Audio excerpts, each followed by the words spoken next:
Chavira Chapiro, bonjour tout le monde, nous sommes le dimanche 30 juillet 2023 et tu regardes le journal Chapio et ça, c'est les drapeaux des BRICS, vous avez l'habitude. Pourquoi on va parler des BRICS? Parce que les BRICS ont fait une réunion informelle par visioconférence et ils ont pris une décision très importante. Cette décision a été de soutenir le nouveau régime du Niger, et donc le général Tchiani, en lui apportant un financement inconditionnel pour pallier au fait que le FMI a coupé toutes les sources financières de ce pays. En fait, le FMI, qui n'est pas du tout d'accord pour que le Niger aille dans une autre escarcelle que l'escarcelle qui appartient à l'Occident, a dit, on va couper tout le système bancaire du Niger. Donc, plus de financement, plus de possibilité d'utiliser les comptes que le Niger a au FMI, etc. Ce qui va plonger le Niger dans une situation vraiment catastrophique.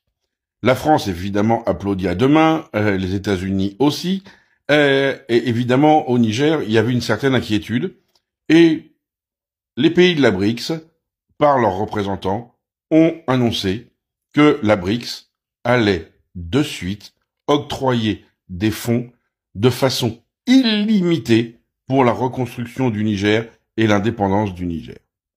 Alors, inutile de vous dire que ça a des conséquences très lourdes en Occident, politiquement parlant. On a déjà entendu un conseiller européen annoncer que tous les pays de la BRICS, s'ils font ça, seront sanctionnés par Bruxelles. Je pense que les pays de la BRICS n'en ont strictement rien à faire. Je vous rappelle que parmi ces pays, 3 sont déjà sanctionnés lourdement par Bruxelles et un plus légèrement. Donc, ils en ont pour... Enfin, voilà, quoi. Et que le FMI leur promet aussi les pires choses, sauf qu'ils oublient une chose, c'est que les BRICS sont là pour remplacer le FMI à un moment ou à un autre. Donc, ça n'a pas spécialement d'importance non plus. En fait, ce qui est important à voir, c'est que la BRICS, contrairement au FMI, n'a pas mis plus de 48 heures à trouver un moyen de sortir le Niger du chaos où l'aurait provoqué un déficit de financement. Parce qu'on est bien d'accord que qui dit pas de financement dit pas de salaire pour l'armée, et pas de salaire pour l'armée, c'est courir un risque majeur qu'un coup d'État tombe à l'eau, parce que on va dire c'est l'autre qui a le pognon, donc on va aller voir l'autre.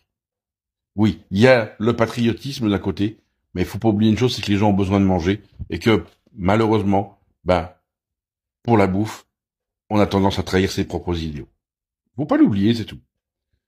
Donc voilà, moi je dis bravo la BRICS, et j'ai refait une vidéo pour parler du Niger un peu, parce que il y en a un qui est particulièrement affolé, là, et il se trouve à l'Élysée. Ouais, je vous dis pas qui c'est, mais il est à l'Élysée. Sur ce, soyez heureux, rendez heureux, réfléchissez un peu.